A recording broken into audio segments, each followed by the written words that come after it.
বিয়ে নিয়ে বলা হতো না বাড়ি থেকে, বিয়ে করেন নি কেন? কেউ বিয়ে করবে আর আমার এই চেহারা দেখে কোনো মেয়ে আমার পছন্দ করবে তোমার বলে না। বিজেপির যদি গভর্নমেন্ট হয় সেটা হিন্দুদের ভোট নিয়েই হবে, এটা নিয়ে ক্ল্যারিটি। কিন্তু তারপরেও কি একটা সফট হিন্দুত্ব চলছে? হিন্দু কোনো ইজম নয়, it's a way of life.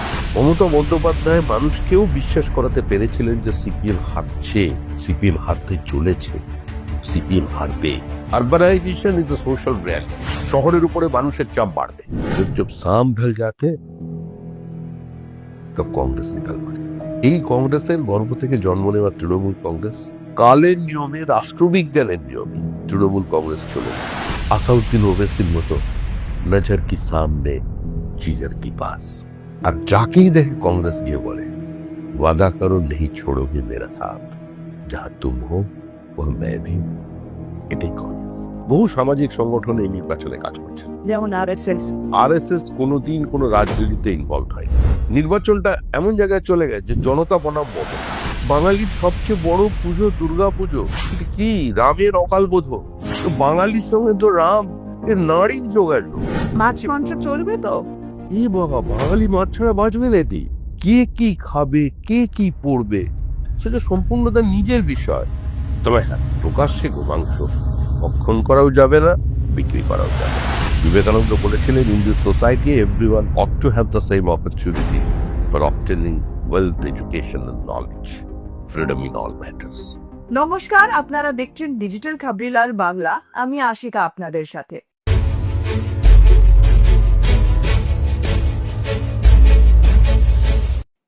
আজকে শুরু করছি ইলেকশনের আড্ডা। আজ যিনি গেস্ট আছেন আমাদের, আগে ছিলেন বিজেপির সৈনিক, তারপরে হলেন সেনাপতি। আগে পেয়েছেন রাজ্যসভার নমিনেশন, তারপরে হলেন রাজ্য সভাপতি।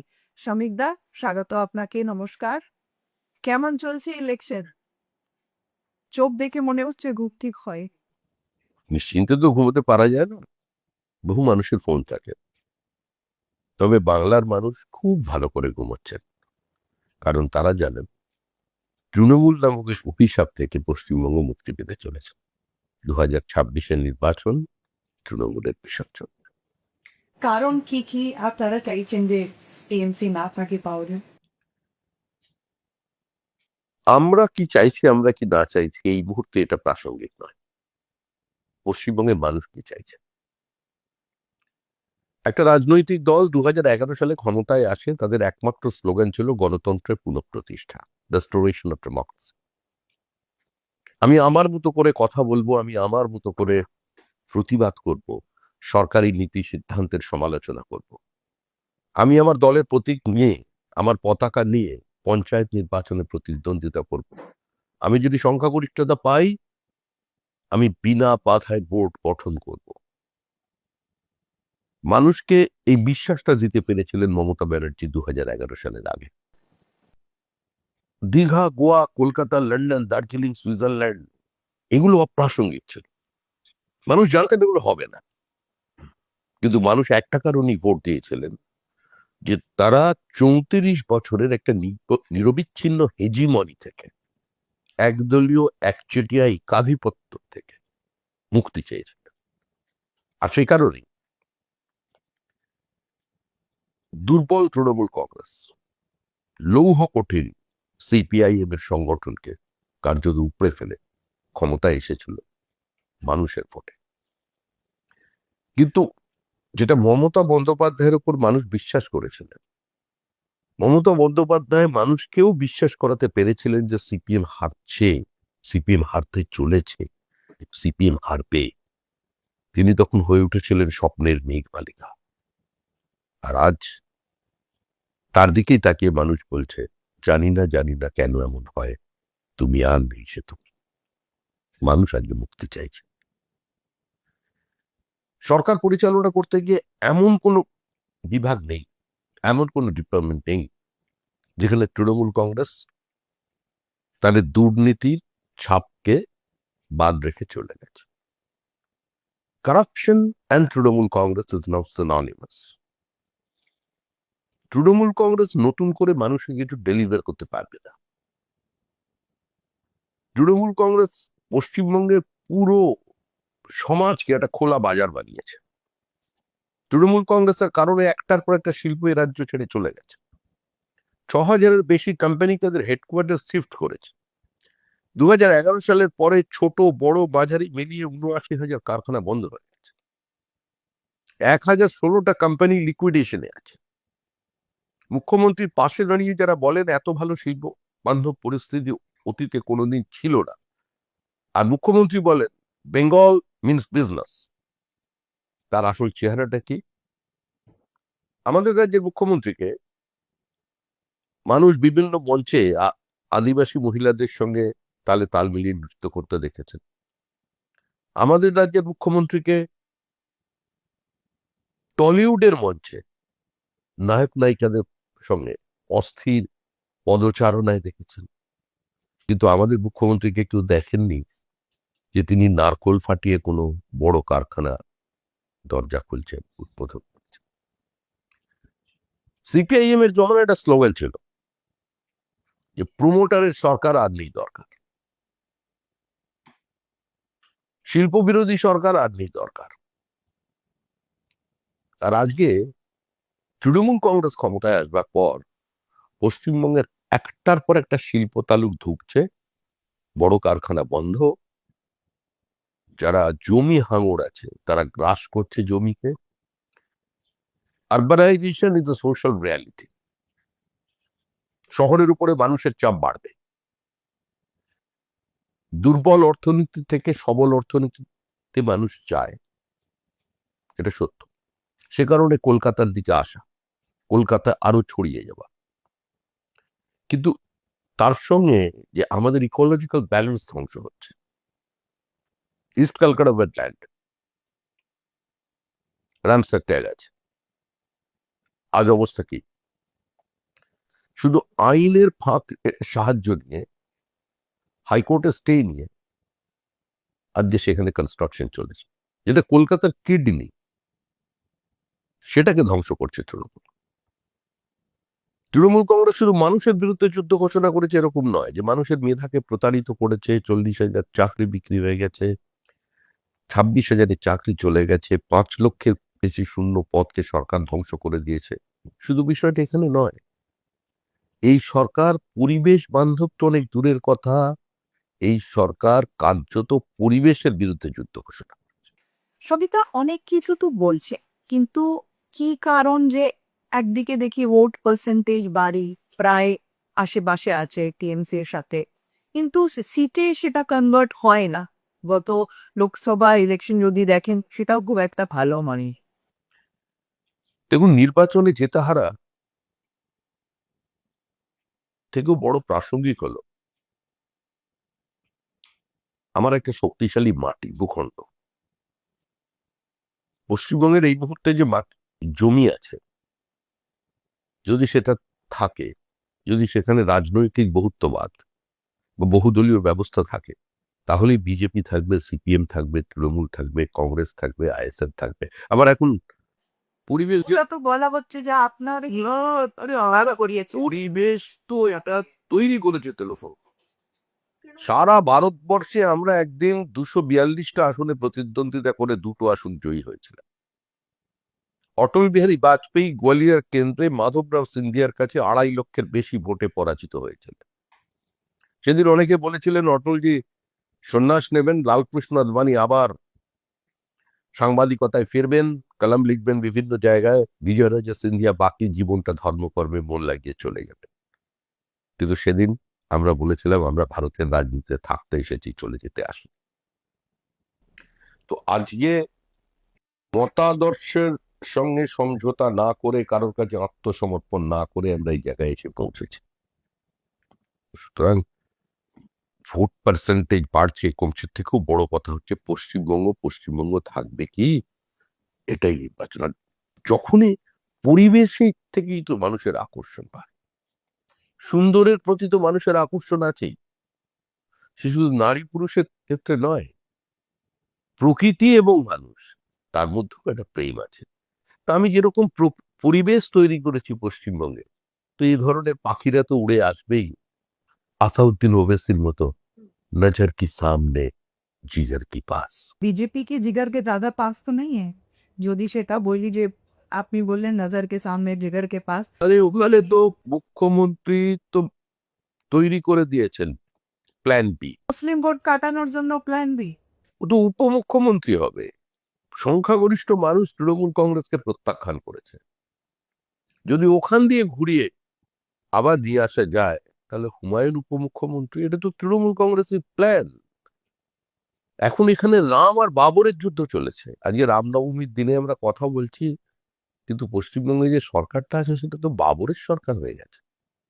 এই মাটিতে দাঁড়িয়ে বলতে পারছে যে আমি বাবরি মসজিদ বানিয়ে দেবো এখানে? পশ্চিমবঙ্গের এই যে বিভাজনের সাম্প্রদায়িকতার ঘৃণ্য রাজনীতি তৃণমূল কংগ্রেস নিয়ে এসেছে, ক্ষমতায় আসবার সময় তৃণমূল কংগ্রেস কার্যত হুজির সঙ্গে সমঝোতা করেছিল। সিমির প্রতিষ্ঠাতা সদস্যকে সভাপতি ডক্টর মনমোহন সিং এর আপত্তি সত্ত্বেও তারা রাজ্যসভায় পাঠিয়েছিল। তো এই সরকার তো মৌলবাদের কাছে আত্মসমর্পণ করেছে। আমি আরেকজন প্রয়াত ব্যক্তির নাম নিচ্ছি না, তাকেও লোকসভায় পাঠানো হয়েছিল, এবং তার কি কি কৃতকর্ম আছে সেটাও মানুষের জানে। আরেকজন এখন সাম্প্রতিক মারা গেছেন প্রয়াত সাংসদ, তাকে কংগ্রেস বহিষ্কার করেছিল দাঙ্গা করার অপরাধে। তৃণমূল কংগ্রেস তাকে গ্রহণ করেছে, তৃণমূল কংগ্রেস তাকে লোকসভায় জিতিয়েছে, লোকসভায় পাঠিয়েছে। সুতরাং এগুলো তো ইতিহাস। আমরা এবার বিজেপির মানুষ এটা মনে করিয়ে দিচ্ছি। একজন তো চিকিৎসক খুব সুন্দর কথা লিখেছেন, ডক্টর নারায়ণ ব্যানার্জি। উনি সোশ্যাল মিডিয়ায় খুব অ্যাক্টিভ, আমি ততটাই ইনঅ্যাক্টিভ। বিভিন্ন ভালো পোস্ট এলে আমার সহকারীরা আমায় বা আমার বন্ধুরা আমাকে পাঠায়, তো ওনার একটা কথা খুব ভালো লাগে, যার কতক্ষণ ঘুমিয়ে থাকবো, এখন যদি ঘুম ভাঙে তাহলে সাম্প্রদায়িক হব, আর যদি একটু পরে ঘুম ভাঙে তাহলে উদ্বাস্তু হব। এইটা মানুষ বুঝতে পেরেছে। বাবর বাবরি বলছেন আপনি টিএমজি কে বাবরের পার্টি বলছেন তারপরে অনেক কিছু মুখ্যমন্ত্রীকে নিয়েও আপনারা বলেন বেগম টেগম মতো শব্দ তো আমি এই শব্দ কোনোদিন ব্যবহার করি না। আপনি যে করেননি কিন্তু আপনার পার্টির বরিষ্ঠ এটা নেতারা এটা নেতার লড়াই নয়, এটা নীতির লড়াই। আমাদের রাজ্যের মুখ্যমন্ত্রী একজন মহিলা, আমাদের রাজ্যের মুখ্যমন্ত্রী আমাদের নেতা। যতক্ষণ তিনি মুখ্যমন্ত্রী আছে, যতক্ষণ তিনি মুখ্যমন্ত্রীর আসনে বসে আমাদের আক্রমণ করছেন, আমরা তার প্রত্যুত্তর দেওয়ার সময়ও এটা মনে রাখার চেষ্টা করি এবং নির্দেশ দিই যাতে তার মর্যাদাটা বজায় রাখে। শুধু মুখ্যমন্ত্রীকে ব্যক্তিগত রুচিবিরুদ্ধ কোনো আক্রমণ করা বিজেপির রাজনৈতিক সংস্কৃতির বাইরে। কাউকে নিয়ে সেরকম করেন না এত বছর আমরাও দেখছি আমি বলছি সমিতদা যে বিজেপির যদি গভর্নমেন্ট হয় সেটা হিন্দুদের ভোট নিয়েই হবে এটা নিয়ে ক্ল্যারিটি কিন্তু তারপরেও কি একটা সফট হিন্দুত্ব চলছে হিন্দুত্ব শব্দটা নিয়ে তো আপত্তি আছে। হিন্দু কোনো ইজম নয়, it's a way of life. হিন্দুত্ববাদী এই যে শব্দটা আসে এখন বিভিন্ন জায়গায় মানুষ বলছে, এটা ভুল। হিন্দু কোনো ইজম হতে পারে না। তো এখানে হচ্ছে একম সর্বিপ্রা বহুধা বদন্তি, এটাই হিন্দু। আমি আমার মতো করে কথা বলবো, এটাই হিন্দু। আমার নির্দিষ্ট নীতি সিদ্ধান্তের কেউ বিরোধিতা করবে, সেটাকে গ্রহণ করা, সেটাই হিন্দু। যেমন আমাদের দেশে চারবাদ ছিলেন, যাবৎ জীবন সুখং জীবের দৃঢ়ং কৃত্বা ঘিতং পিবেদ, তাকেও আমরা ঋষি বলেছি। আমরা বেশ্যাপুত্র বশিষ্ঠকে ঋষি সম্মান দিয়েছি। আমরা গণিকা পুত্র সত্যকামকে তার মায়ের নামকে সঙ্গে যুক্ত করে জবালি সত্যকাম বলে সন্ত রবিলাস তো আমরা করেছি এটা। সুতরাং এই সমাজ অত্যন্ত উন্মুক্ত। আমরা যাদের পঞ্চসতী বলি, অহল্লা দ্রৌপদী কুন্তি তারা মন্দাদরি তথা পঞ্চকন্যা স্মরে নিত্যম মহাপাতক নাশনম, এই যে পঞ্চকন্যা, এরা কেউ একগামিনী ছিলেন না। হ্যাঁ। তো সুতরাং আমাদের সমাজ চিরকালই উন্মুক্ত, প্রগতিশীল, বহুত্ববাদী। তো সেটাই আমরা পশ্চিমবঙ্গে প্রতিষ্ঠা করতে চাই। ঠিক আছে হিন্দুত্ব শব্দটা নিয়ে আপনার একটা আপত্তি হলো বলতে পারি এটাকে যদি এইভাবে ধরি যে হিন্দু মুসলিম একটা যেটা বলা হয় যে টিএমসি পুষ্টিকরণ করে মুসলমানদের জন্য একসাথে রাখার জন্য। বিজেপি সেটাকে নিয়ে একটু সফট হয়ে যাচ্ছে হিন্দুদের। আমরা সরাসরি মুসলমানদের বলছি, তারাও আমাদের ভাই বোন, তাদের বাদ দিয়ে তো এ রাজ্য নয়। তারাও কোভিডের ভ্যাকসিন নিয়েছেন, তারাও কেন্দ্রীয় সরকারের যত সোশ্যাল ওয়েলফেয়ার প্রজেক্টের সুবিধা নিয়েছেন, তারাও উজালা গ্যাস পেয়েছেন। সুতরাং কেউ তো ভারতবর্ষের বাইরে নয়। তারা যারা ভারতীয় মুসলমান, তাদের কিসের অপরাধ? আমরা শুধু তাদের এটা বলছি যে এই যে বিজেপির বিরুদ্ধে আপনাদের খেপিয়ে তোলা হচ্ছে, স্কিমটা তার পাওয়ার অধিকার আছে। আমি যে সরকারি স্কিম তাদের কাছে নিয়ে যাচ্ছি, এর অর্থ আমি তাদের কিনে নিচ্ছি এটা নয়। তৃণমূলের সঙ্গে দৃষ্টিভঙ্গিতে এখানে বিজেপি পার্থক্য আছে। পশ্চিমবঙ্গে 15 বছর ক্ষমতায় থাকবার পরেও তৃণমূল কংগ্রেস পশ্চিমবঙ্গের সরকারকে পশ্চিমবঙ্গ রাজ্য সরকার বানাতে পারেনি, তৃণমূল কংগ্রেস সরকার রেখে দিয়েছে। আর কেন্দ্রে যে সরকারটা আছে সেটা ভারত সরকার। যে টাকা যারা পাচ্ছে সেটা তাদের টাকা, সেই টাকাটা তারা তাদের শ্রমশক্তি দিয়ে অর্জন করেছে, প্রত্যক্ষ বা পরোক্ষ করের মধ্যে দিয়ে কেন্দ্র কিংবা রাজ্যের কোষাগারে জমা করছে। মানুষের টাকাই মানুষের কাছে ফিরে আসছে। যে হিন্দু মুসলমানের ভোট, আমি খুব স্পষ্টভাবে বলছি, এটা এ আসামের ডেমোগ্রাফিতে 40% ওপরে সেখানে সংখ্যালঘু আছে। যদিও আমরা এরকম ভাগ করে দেখি না সমাজকে, কিন্তু তারপরও পরপর দুবার আসামে বিজেপি ক্ষমতায় এসছে এবং তৃতীয়বারে ক্ষমতায় আসছে আরো বড় মার্জিন নিয়ে, আরো বেশি শতাংশ ভোট। এটা কালের দেওয়াল লিখন, এটা বদলাবে না। আসাম নিয়ে বেশি চিন্তা না বেঙ্গল নিয়ে বেশি চিন্তা দিল্লি? সারা ভারতবর্ষের মানুষের তো বাংলা নিয়ে বেশি চিন্তা, কারণ এটাই তো এপিক সেন্টার হয়ে গেছে। কিন্তু আমরা সেই মুসলমানদের যেটা বলছি যে ভাই দেখুন, কেউ যদি মনে করে থাকে 30% মুসলিম ভোট দিয়ে চতুর্থবারের জন্য ক্ষমতায় আসবে, তাহলে ভুল করছে। আপনারা শুধু নিজেদের দিকে তাকান যে পশ্চিমবঙ্গের মুসলমান কি অবস্থায় আছে আর গুজরাটের মুসলমান কি অবস্থায় আছে। উত্তর 24 পরগনা এবং দক্ষিণ 24 পরগনা থেকে কত লক্ষ মুসলমান বিজেপি শাসিত রাজ্যে পরিযায়ী শ্রমিকের কাজ করছেন, আমরা তাদের চিন্তা। শিক্ষিত মুসলিম ভাই বোনেদের বলছি যে আপনাদের পরিবারের কত মানুষজন বিজেপি শাসিত রাজ্যে আজকে বড় চাকরি করছেন।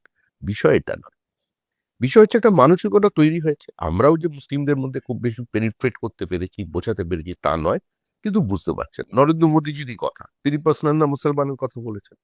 আমি বলেছি এই লড়াইটা হচ্ছে বোমার সঙ্গে পেনের লড়াই। আমরা যে এই উন্মত্ত জনতা, যে ছোট ছোট মুসলিম ছেলে মেয়েদের হাত থেকে বোমা কেড়ে নিয়ে তাদের আমরা কলম ধরিয়ে দিতে চাই, আমরা তাদের তলোয়ার কেড়ে নিয়ে বই ধরাতে চাই। আপনারা তো চেষ্টা করছে, কিন্তু পশ্চিমবঙ্গে অন্তত দেখা যাচ্ছে যে একই সংখ্যালঘুরা যারা আছেন ওরা একত্র হয়ে টিএমসির সাথ দিচ্ছেন এখন। আমি বিশ্বাস করি এই নির্বাচনে তৃণমূল একচেটিয়া সংখ্যালঘু ভোট পাবে। তারাও চিন্তা করছেন, কেউ অজ্ঞ নন। অজস্র মৌলবী আমার সঙ্গে যোগাযোগ করেছেন,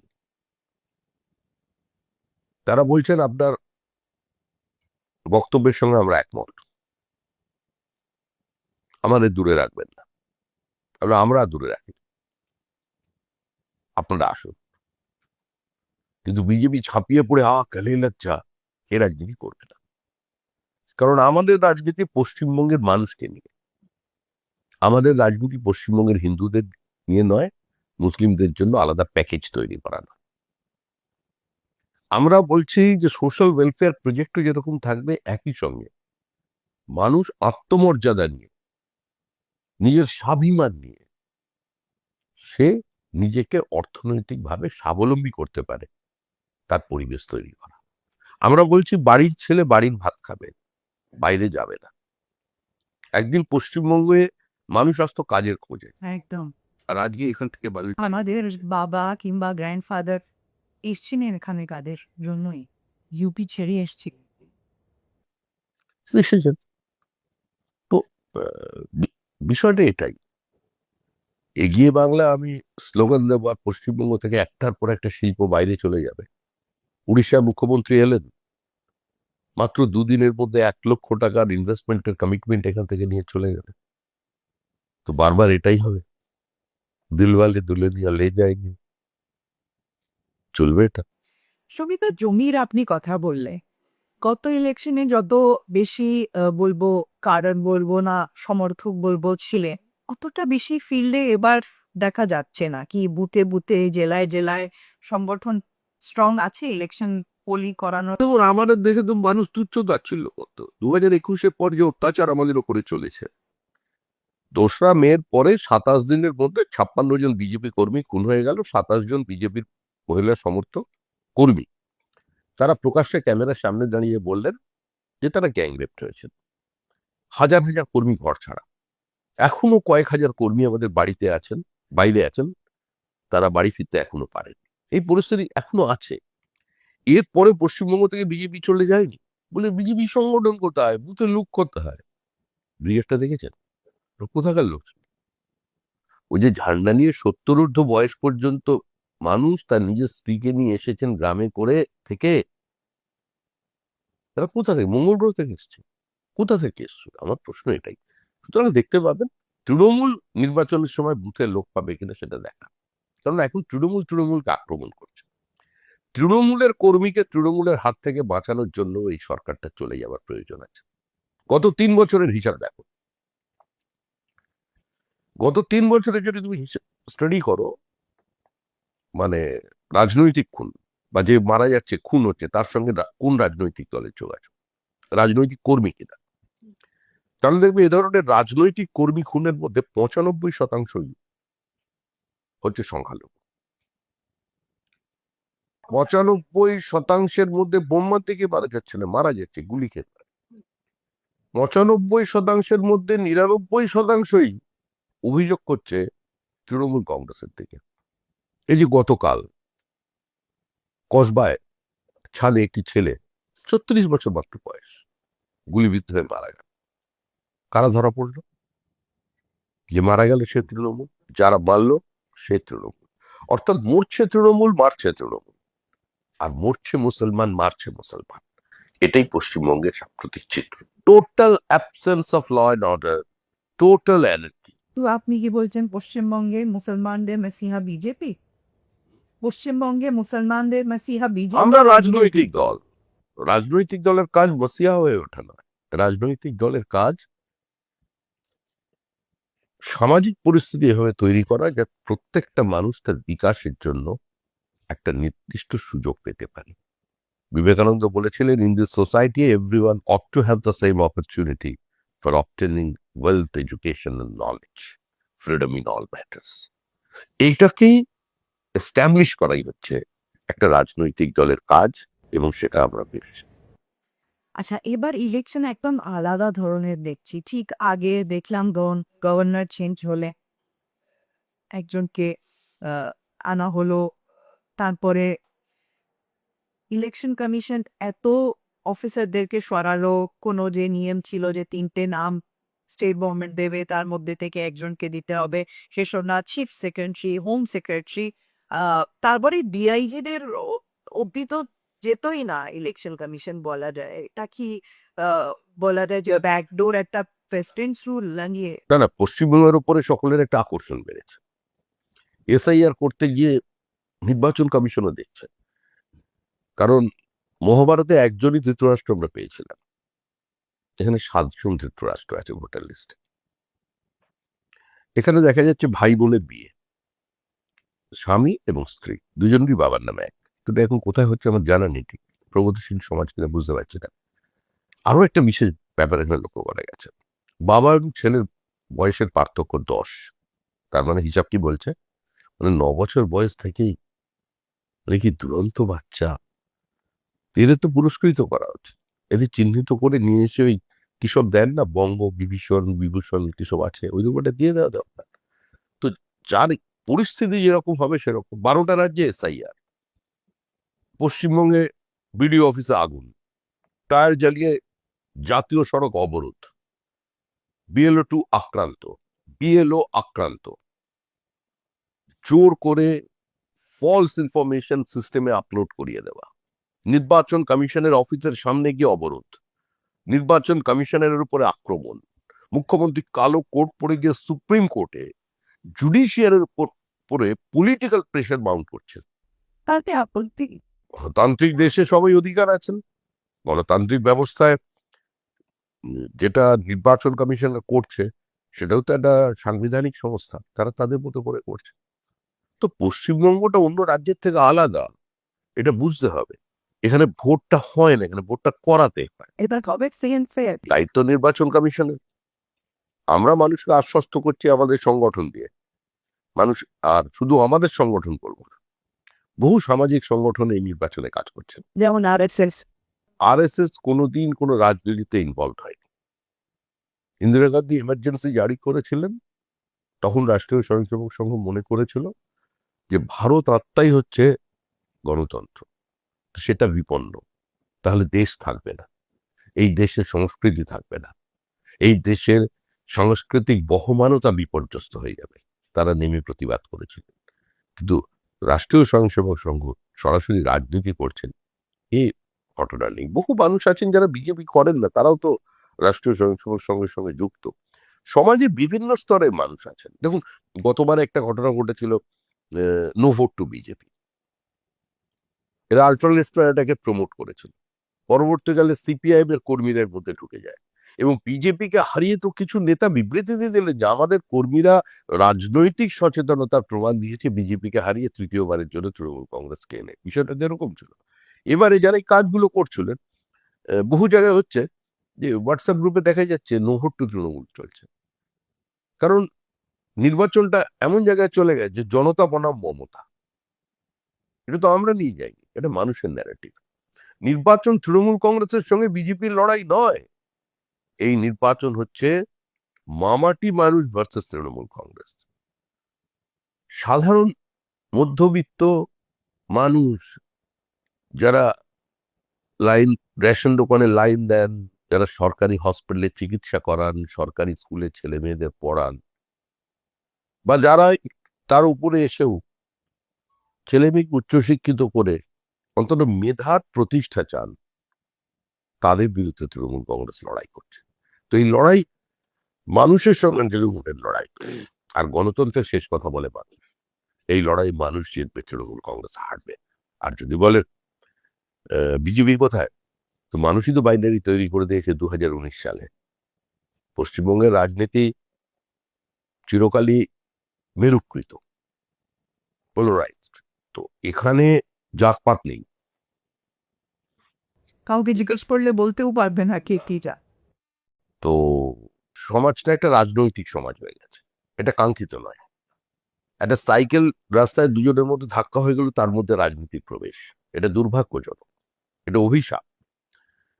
কিন্তু এই মেরুকৃত রাজনীতিটা তৈরি করতে বিজেপি আর তৃণমূলের মধ্যে, সেটাও মানুষই করে দিয়েছেন 2019 সালে প্রতিষ্ঠিত, যে তৃণমূলকে হারাতে পারে বিজেপি, তাই যারা তৃণমূলকে হারাতে চায় তারা বিজেপিকে ভোট দেবে, আর না হলে তারা তাদের জন্য অন্য পথ খোলা।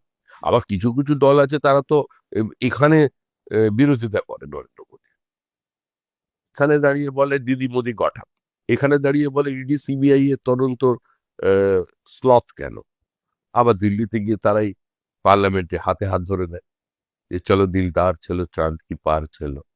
এগুলো তো চলছে, মানুষ তো দেখছে, মানুষ মূর্খ নয়। যে মানুষটা কারোর বাড়িতে পরিচারিকার কাজ করেন না, তারও রাজনৈতিক সচেতনতা আছে। শুধু মানুষকে ডোল দিয়ে কিনে নেওয়া যায় না। এই যে বহু সময় আলোচনা করা হয়, বহু মানুষ বলেন যে দিদির সঙ্গে আছে, দিদি লক্ষ্মীর ভান্ডার দিয়ে দেবে। হ্যাঁ, লক্ষ্মীর ভান্ডারের জন্য মহিলারা মুখ্যমন্ত্রীর সঙ্গে আছে। আচ্ছা, এটা যদি হতো তাহলে গত পঞ্চায়েত নির্বাচনে 45,000 আসনে আমরা প্রার্থী দিতে পেরেছিলাম। এই আগ্রাসনের পরেও, এবং তৃণমূল কংগ্রেসের প্রতিষ্ঠিত যে সমস্ত সংস্থা, রাজ্য নির্বাচন কমিশন, তারা যে আক্রমণ করলো সাধারণ মানুষকে, বিডিওরা যে মহিলাদের ভোট লুট করলো, মানে তাদের অধিকারটা কেড়ে নিল, জয়ী প্রার্থীকে রিকাউন্টিং এর নামে পরাজিত ঘোষণা করলো, তারপরেও কিন্তু 11,000-এর বেশি আসনে আমরা জিতেছি, এবং অধিকাংশ মহিলা। তো এরাও তো লক্ষ্মীর ভান্ডার পেয়েছেন, এরাও তো কন্যাশ্রী পেয়েছেন, এরাও তো সাইকেল পেয়েছে, এরাও তো রূপশ্রী পেয়েছে। সুতরাং ভোট এভাবে হয় না। কিন্তু ওটা একটা বড় ফ্যাক্টর শ্রমিক দেওয়া লক্ষ্মীর ভান্ডার আমি এটা ফ্যাক্টর বলে মনে করি না। আমি মনে করি আমাদের রাজ্যের দরিদ্র মহিলাদের এই টাকাটা পাওয়া উচিত, কিন্তু কেন 1,500? রাজ্যটা তো লক্ষ্মী ছাড়া হয়ে গেছে। লক্ষ্মী বলছে আমার ঝাঁপি খালি, আমি আর দিতে পারছি না।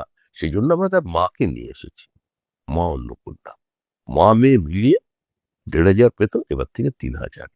নতুন সরকার, বিজেপি সরকার, জুন মাস থেকে এটাই শ্রমিকদা স্ট্র্যাটেজি পাল্টেছেন একটু, দেখছি ওই যে একটা বহিরাগতর টাইপ ছিল ওটা একটু এখন দূরে গেছে। তাছাড়া জয় শ্রীরাম হতো শুধু আগে, এখন দেখছি জয় মা কালী, জয় মা দুর্গা। আরে জয় শ্রীরামে আপত্তি কোথায়? জয় শ্রীরাম শব্দের মানে কি? শ্রী শব্দের অর্থ সমৃদ্ধি, আর রাম মূল্যবোধের প্রতীক। সমৃদ্ধি এবং মূল্যবোধের জয় হোক, এটাই তো জয় শ্রীরাম। আরে বাঙালির সবচেয়ে বড় পুজো দুর্গা পুজো, সেটা কি? রামের অকাল বোধন। তো বাঙালির সঙ্গে তো রাম এর নারীর যোগাযোগ। এই তো দেখুন আজকে রামনবমীতে আমাদের পার্টি অফিসের সামনে, একদম অফিসের সামনেই রামের প্রতিকৃতি, সবাই এসে ফুল দিচ্ছেন। আর গান চলছে, কাল লেখা গান কাজী নজরুল ইসলামের। এইমাত্র দেখুন, তো রাম নিয়ে আপত্তি তৃণমূলের। ওদের রাম শুনলে ভয় পায়, আমরা কি করতে পারি? একটু তো কিন্তু দেখছি স্ট্র্যাটেজির চেঞ্জ। এবার এটা মানুষজনে দেশে যদি চেঞ্জ করে তো কি করে? পিএমও প্রথমবার এলেন তো জয় মা কালী, জয় মা দুর্গাই। আরে তো বাংলা তো কালীর জায়গা, মা কালী এখানে পাঁঠা খায়। তো সেই পিএম বলেছেন সেটা, জয় মা দুর্গা। আজকে যে আন্তর্জাতিক তাকে সম্মানিত করা হলো বা স্বীকৃতি দেয়া হলো, সেটা তো নরেন্দ্র মোদীর অবদান। তার ব্যক্তিগত সম্পর্কে তিনি কাজে লাগিয়ে তিনি সে জায়গায় নিয়ে গেছেন। আপনি বললেন যে মা কালী এখানে পাঠা খান, কিন্তু একটা ইস্যু খুব বড় হয়ে গেছে যে বিহারের ডেপুটি সিএম একজন বলে দিলেন যে এখানে মাছ মাংস। দিল্লিতে একটা ভিডিও হলো, এখন অবস্থা হচ্ছে যে আপনার প্রার্থীকে রাতে মাছ নিয়ে বেরোতে হচ্ছে। আমাদের প্রার্থীকে মাছ নিয়ে বেরোতে হয়নি, কেউ মজা করে তার হাতে মাছ তুলে দিয়েছিলেন। ওই সমস্ত কোনো বিষয় নয়। মাছ মাংস চলবে তো? এই বাবা, বাঙালি মাছ ছাড়া বাঁচবে না এটি। এখানে মানুষ মাছ খাবে না। বাঙালি সর্ষে ইলিশ এখান থেকে যাবে, কি যেন ট্রেনটার নাম, যেটা নিয়ে বিতর্ক, গুয়াহাটি পর্যন্ত যাবে। আমাদের প্রধানমন্ত্রী উদ্বোধন করে গেলেন বন্দে ভারত। বন্দে ভারতের স্লিপারটা। হ্যাঁ, ওকে। তো তাতে যাবে, তাকে বাঙালি এখান থেকে যাবে, এরা মাছ খেতে খেতে যাবে। আর উপাস থেকে আসামের মাছকাঙ্গা, মানে মাছের টক, ফেমাস ডিলিশিয়াস ডিশ, আসামের ট্রেডিশনাল ফুড, তো সেটা খাবে না মানুষ? এরকম কথা হলো? কে কি খাবে, কে কি পড়বে, সেটা সম্পূর্ণ তার নিজের বিষয়। তবে হ্যাঁ, প্রকাশ্যে গোমাংস ভক্ষণ করাও যাবে না, বিক্রি করাও যাবে না। আচ্ছা, সিপিএম আর কংগ্রেসের যদি কথা বলি, সিপিএম কি শুধু ভোট কাটুয়া না কিছু থ্রেট আছে? কংগ্রেস কি শুধু ওই মালদা মুর্শিদাবাদ বেটে কিছু করতে পারবে? দেখুন, সিপিআইএম এর কর্মীরা বলছেন একটু ঠিকঠাক প্রার্থী দিন, ভালো করে নির্বাচনটা লড়াই করুন, আমরা আগে তৃণমূলকে সরাবো। সিপিআইএম এর কর্মীরা বুঝেছেন যে তাদের উপস্থিতিতে, বা সমর্থকরা বুঝেছেন তাদের উপস্থিতিতে বা তাদের নির্বাচনী প্রচারে বা তাদের ভোটে মমতা বন্দ্যোপাধ্যায় ক্ষমতায় থাকছেন। আমরাও আবেদন করছি যে দেখুন, একটা সংগঠন কমে যায়, কখনো কখনো শেষ হয়ে যায়, কখনো তাদের মিছিল মিটিং দেখা যায় না, কিন্তু আদর্শ মৃত্যু নেই তো। মতাদর্শ যেটা থাকে সেটা হৃদয়ে থাকে বা সেটা বইতে লেখা থাকে। আমরাও সিপিআইএম কর্মীদের কাছে আবেদন করেছি, সমস্ত বামপন্থী কর্মীদের বলছি যে আপনার মতাদর্শ আপনার হৃদয়ে রাখুন, আপনার দলের পতাকাকে সম্পূর্ণ মর্যাদা দিয়ে বাড়ির একটু উঁচুতে তুলে রাখুন এই নির্বাচনটা। তারপরে সরকারটাকে সরিয়ে দিন, তারপরে তো রাস্তা খোলা। তারপরে আপনারা নতুন সরকারের সমালোচনা করবেন, নতুন সরকারের বিরোধিতা করবেন, সেটাই তো কাজ। বিরোধী অবস্থানে থেকে আমাদের ভুল ভ্রান্তিগুলো ধরাবেন। কারণ গণতান্ত্রিক ব্যবস্থায় যদি শক্তিশালী সংগঠিত বিরোধী শক্তি না থাকে, কোনো বিরোধী কণ্ঠস্বর না থাকে, তাহলে গণতন্ত্র কোনোদিন সাফল্য পায় না। আর সরকারও ঠিকঠাক চলে না। তারও তো তাকে তো একটা ধরিয়ে দেবার দরকার আছে, আন্দোলনের প্রয়োজন আছে। এটাই তো গণতন্ত্রের প্রাথমিক শর্ত, বিরোধিতার অধিকার। তো এই বিরোধিতার অধিকারটা প্রতিষ্ঠা করবার জন্যই তৃণমূল কংগ্রেসকে যেতে হবে। আর তৃণমূল কিন্তু চলে গেছে, তৃণমূল নেই, তৃণমূল নেই, তৃণমূল চলে যাবে, তৃণমূল চলে যাচ্ছে এবং তৃণমূল চলে গেছে। তার সবচেয়ে বড় প্রমাণ রাজ্যের মুখ্যমন্ত্রী মমতা বন্দ্যোপাধ্যায়। ভারতবর্ষের কোন রাজ্যের রাজনীতির ইতিহাসে কোন মুখ্যমন্ত্রী তার নিজের নির্বাচনী কেন্দ্র, আর আমাদের মুখ্যমন্ত্রীর সঙ্গে তো ওই নির্বাচনী কেন্দ্রের সংযোগ 40 বছরের, তিনি বলছেন যে আমি 365 দিন ভবানীপুরের মানুষের সঙ্গে থাকি, আমি কাজ করি, তাদের কথা চিন্তা করি। মানে তাকে এটা বলতে হচ্ছে, এটাই তো পরাজয়ের সবচেয়ে বড়। SIR এ অনেক নাম কেটে গেছে ওনার বিধানসভায়, more than 45,000। দেখুন, আমাদের মুখ্যমন্ত্রী তো কবি, এবং আমাদের মুখ্যমন্ত্রীর মন অনেক বড়। Lion hearted lady. মুখ্যমন্ত্রীর একটা বক্তব্য আছে, যারা মারা গেছে তারও তো কারোর বাবা ছিল, কারোর মা ছিল, কারোর প্রেমিক ছিল।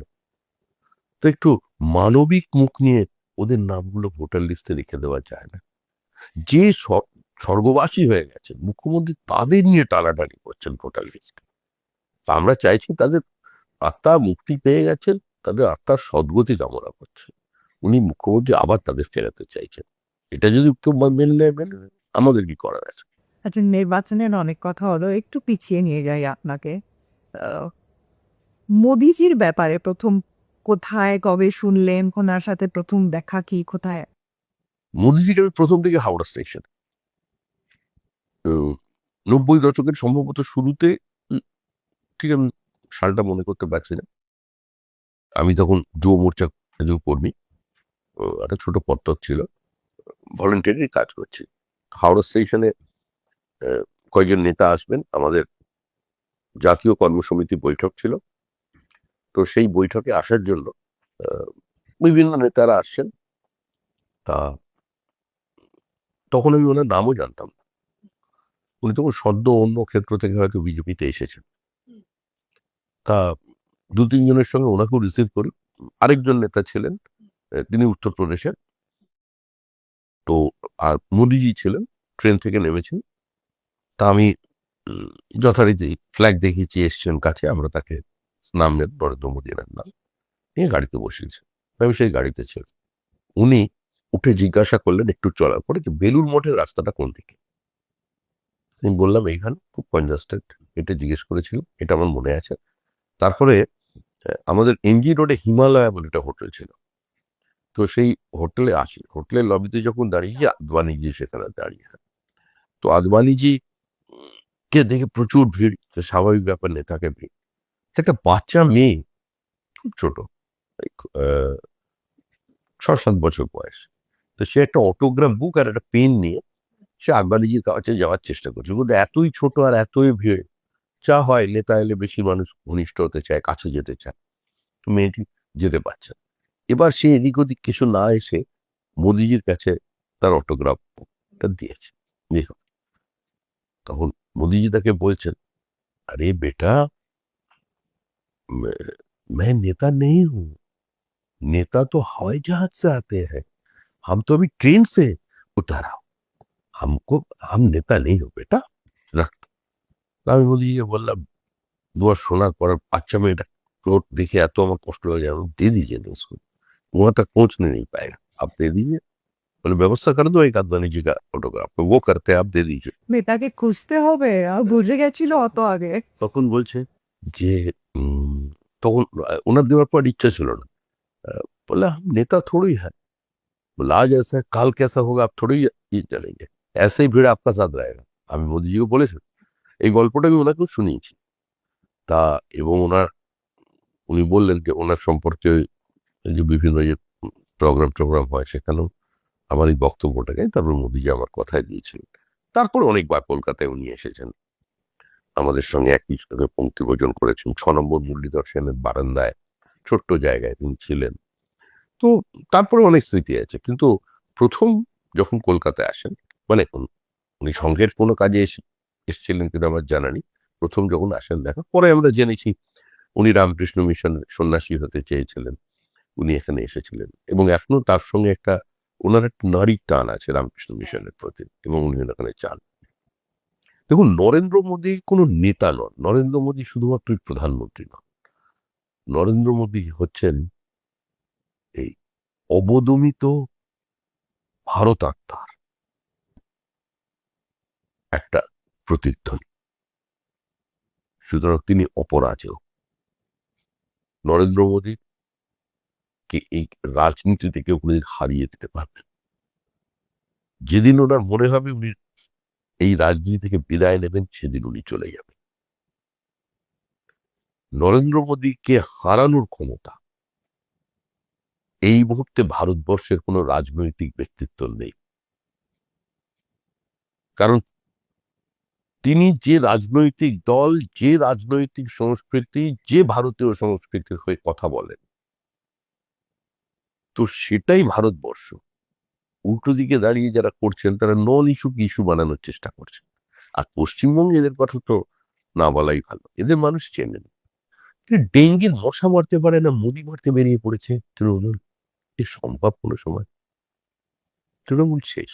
আরেকটা দল যে কংগ্রেস, যার গর্ভ থেকে তৃণমূল কংগ্রেস জন্ম নিয়েছে। তুমি খালি তাদের অবস্থাটা চিন্তা করো, ওটা শতাব্দী প্রাচীন পার্টি। আমি যখন রাজনীতি শুরু করি একদম ছোট্ট বয়সে, মানে আমি তো অপ্রাপ্ত বয়স্ক অবস্থাতে পার্টির ঝান্ডা ধরে ফেলেছি। তখন একটা দেওয়ালে লেখা হতো one who can govern, vote উসি কো দো जो 5 साल सत्ता में रह सके। কারণ জনতা এক্সপেরিমেন্ট ফেল করেছিল। আসমুদ্র হিমাচলে একটাই দল কংগ্রেস, একটাই প্রতীক চিহ্ন হাত। এই অবস্থা থেকে তো শুরু। তো সে জায়গা থেকে দাঁড়িয়ে একটা রাজনৈতিক দল আজকে এখানে পৌঁছেছে। আর তখন আমরা জোট বাঁধতাম কার বিরুদ্ধে? কংগ্রেসকে 1:1 লড়াইয়ে নিয়ে আসার জন্য বিরোধীর ঐক্যবদ্ধ হতো।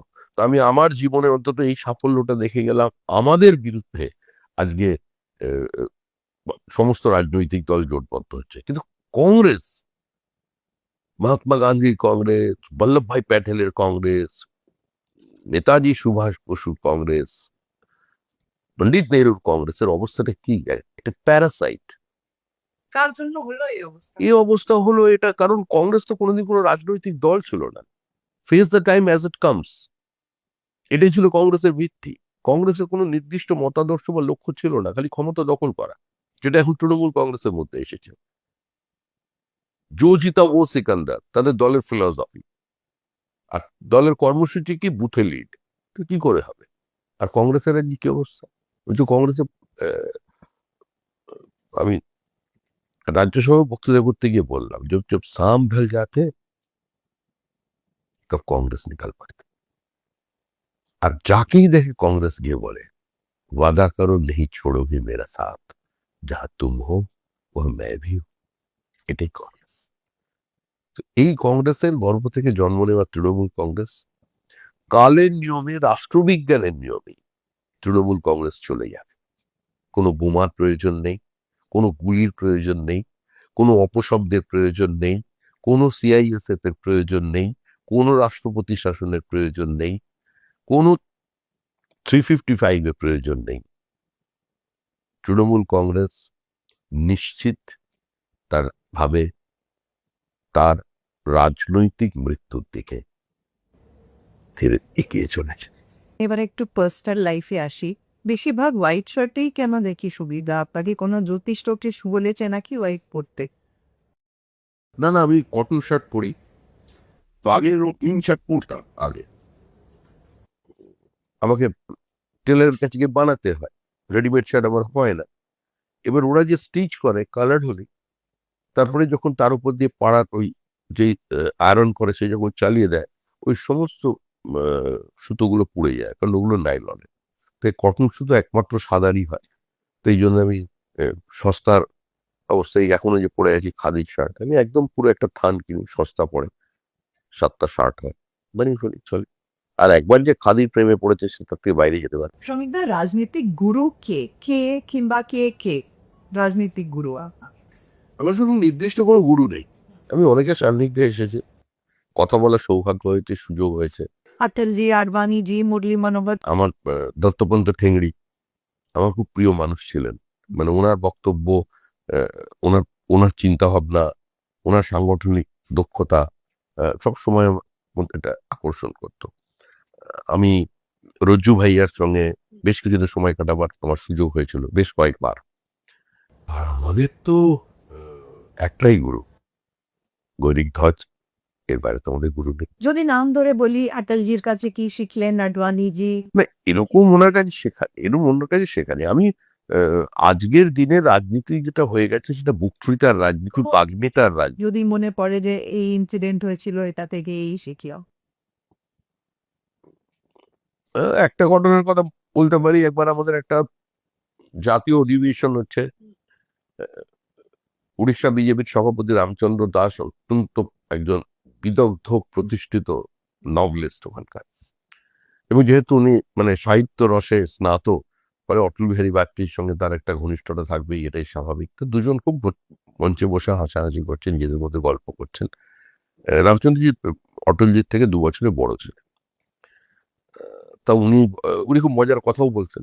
তো উনি ভাষণ দিতে উঠলেন, উঠে বললেন, আমি রাম আর আমার ভাই লক্ষণ এখানে বসা, অটলজিকে দেখিয়ে।